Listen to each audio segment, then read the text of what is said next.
हम मनोज चौधरी अहाँ सबके बीच एकटा भजन लऽ कऽ आयल छी, सुनल जाउ। बोलो बोलो शंकर भगवान की।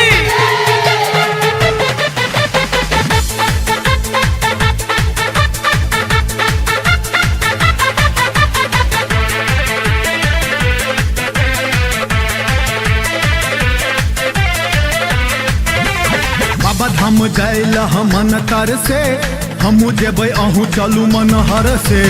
बाबा धाम जाइल मन तर से, हमू जेबै अहूँ चलू मन हर से। भक्ति के देखू रंग बरसे, भोला के मंदिर में भक्ति के देखू रंग बरसे, बाबा के मंदिर में।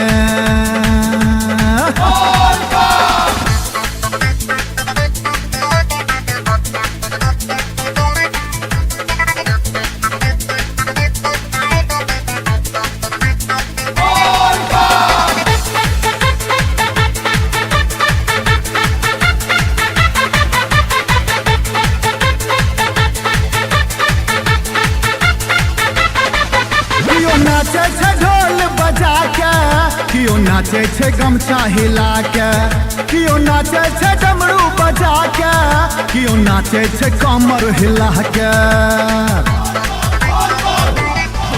कियो नाचे छे ढोल बजा के, कियो नाचे छे गमछा हिला के, कियो नाचे छे डमरू बजा के, कियो नाचे छे कमर हिला के। अंबर से देखो फूल बरसे, बाबा के मंदिर में। अंबर से देखो फूल बरसे, भोला के मंदिर में। बोलो बोलो बाबा बैजनाथ की।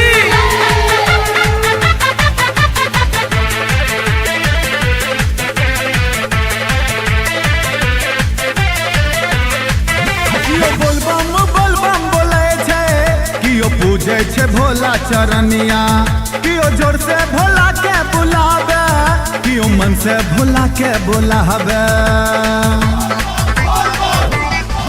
कियो बोलबम बोलबम बोले छे, कियो पूजे छे भोला चरनिया, कियो जोर से भोला के बुलावे, कियो मन से भोला के बुलावे। देखो पापी कांपे छे डर से, भोला के मंदिर में। देखो पापी कांपे छे डर से, बाबा के मंदिर में।